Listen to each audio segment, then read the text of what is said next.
1 फरवरी को ही बजट की कार्रवाई होगी सुबह 11 बजे।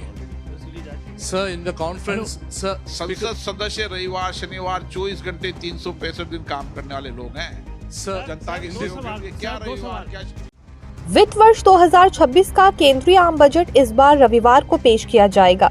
लोकसभा अध्यक्ष ओम बिरला ने औपचारिक घोषणा में बताया कि वित्त मंत्री निर्मला सीतारमण रविवार 1 फरवरी 2026 के दिन संसद में बजट पेश करेंगी। यह पहली बार होगा जब देश का आम बजट रविवार के दिन सदन पटल पर रखा जाएगा।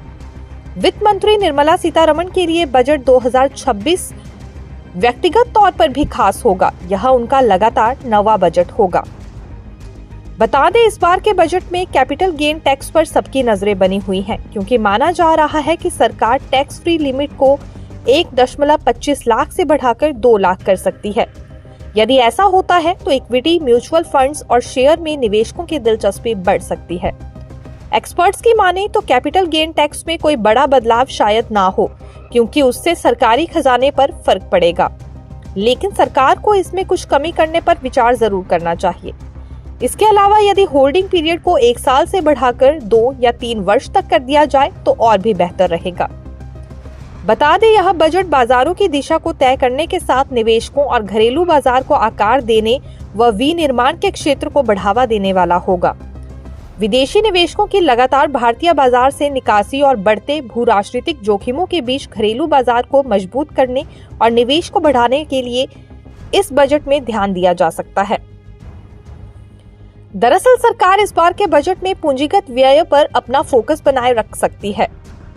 विशेषज्ञों के मुताबिक मौजूदा 11.21 लाख करोड़ रुपए के कैपेक्स में 10% से 15% तक बढ़ोतरी संभव है।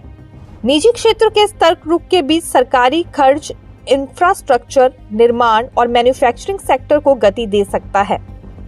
डेटा सेंटर, इलेक्ट्रॉनिक वाहन और नवीनीकरण ऊर्जा जैसे क्षेत्रों में निवेश मजबूत बना हुआ है।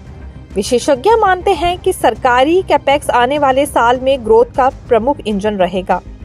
वित्त वर्ष 2026-23 में जब तक निजी निवेश पूरी तरह मजबूत नहीं होता, तब तक सरकार का कैपेक्स खर्च आर्थिक गतिविधियों को सपोर्ट करने में निर्णायक भूमिका निभाता रहेगा। विशेषज्ञों के अनुसार आगामी बजट में यदि सरकार इंफ्रास्ट्रक्चर पर बड़ा दांव लगाती है तो इससे रोजगार, औद्योगिक उत्पादन और ग्रामीण शहरी कनेक्टिविटी तीनों को बल मिलेगा।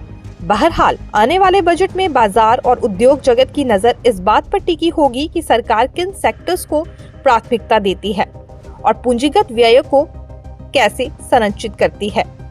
साफ है कि जब तक निजी क्षेत्र पूरी तरह निवेश मोड में नहीं आता, तब तक भारत की ग्रोथ स्टोरी का इंजन सरकारी कैपेक्स ही बना रहेगा। देखते रहिए नवोदय टाइम्स पंजाब केसरी।